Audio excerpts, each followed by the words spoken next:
following opinions are solely those of BoatTEST.com and its test captain.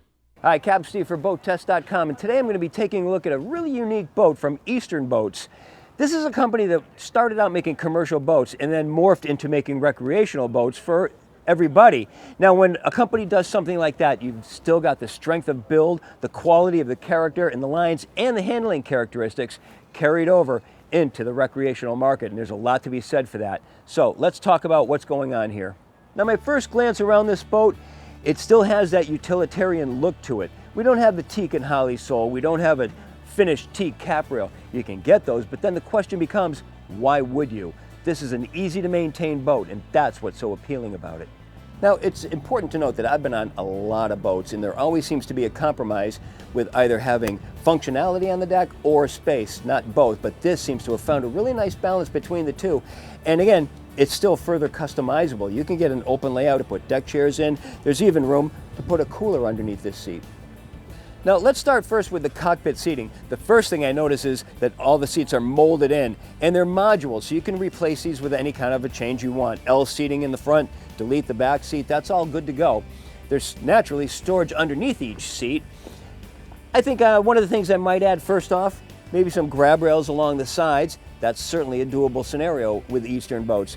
There's a pedestal table right in front of me. Of course, that's removable. And I like that there's opposing seating directly ahead of me. It makes it a much more comfortable and homey feel. Now, let's get back into the utilitarian aspect of this. Right alongside me, for example, fuel filter, priming bulb, battery switch. They're right out in the open. Certainly not in the way of anything, but the point being, you don't have to dig way down into a hold somewhere just to change the fuel filter. Just to the port hand side of the forward seat, 30 amp shore power connection.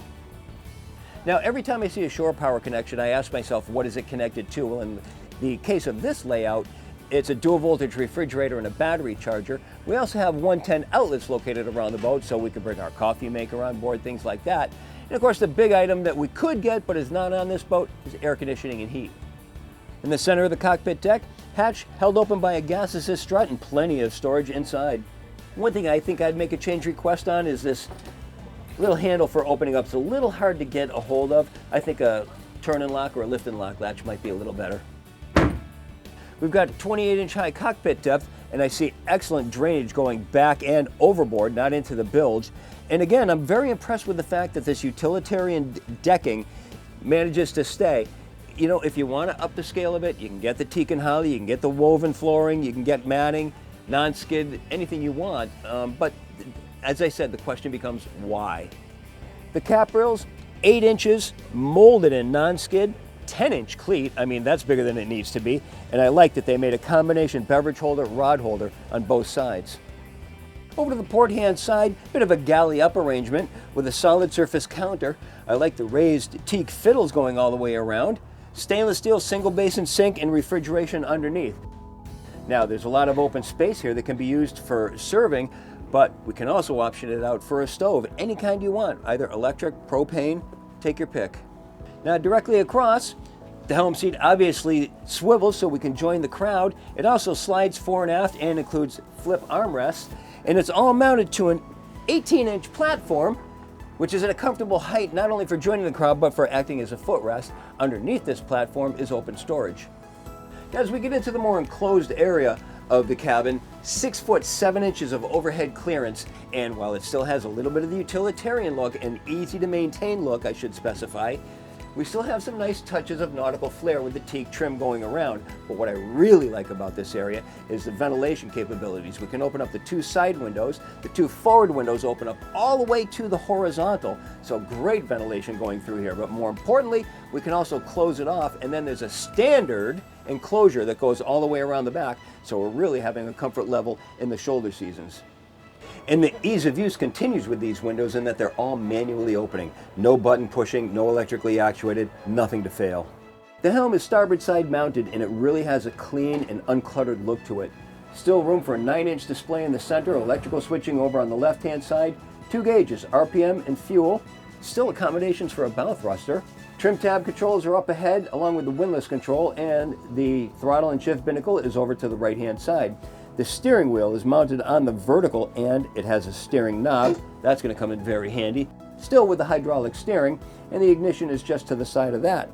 Down low, we have a footrest that's molded into the console. There are teak treads to add a little comfort level to it, but look right down at deck level. There are 2 hinges there. So that means if I just release 2 latches, I can tip the whole console forward. Now I have easy access for electronics installation and certainly any maintenance.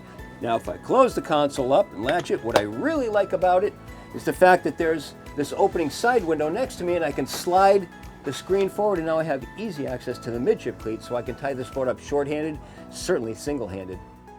Over on the port hand side, 33-inch wide seat. There's a flip-down footrest just ahead, and on the side, trash receptacle.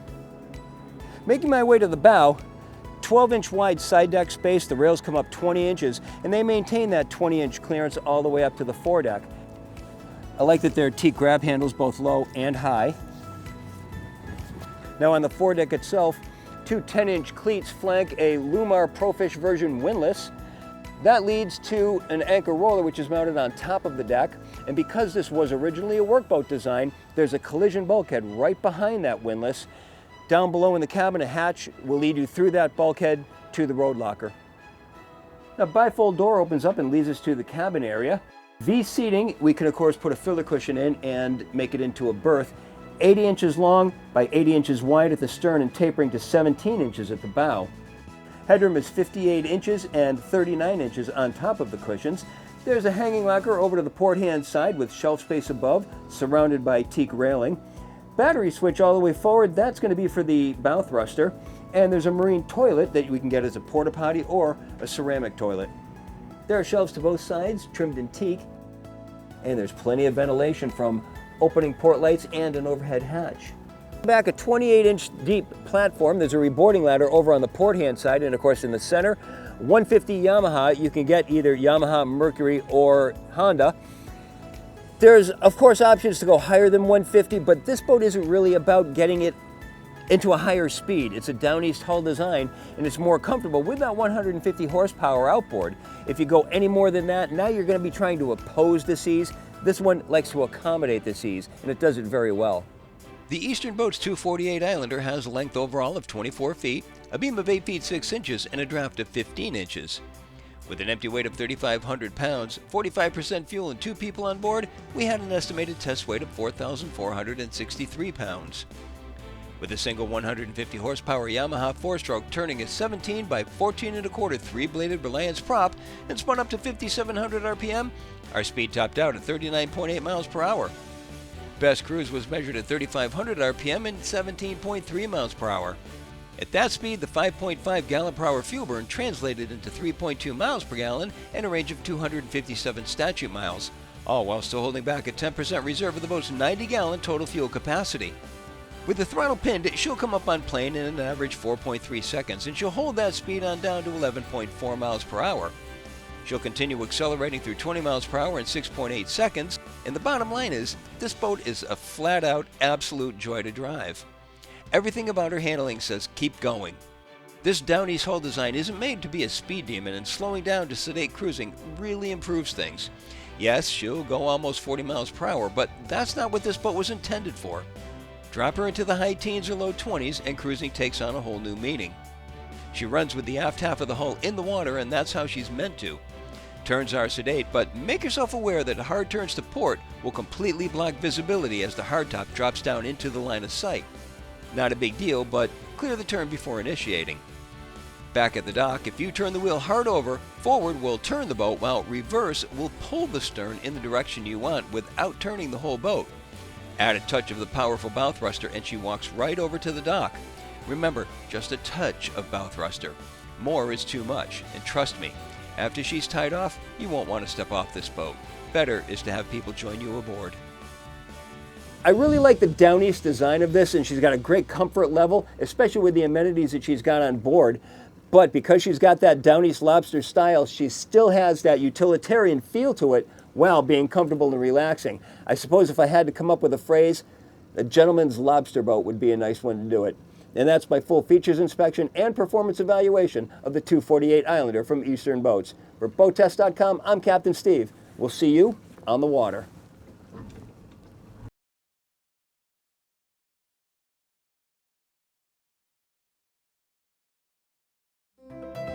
you.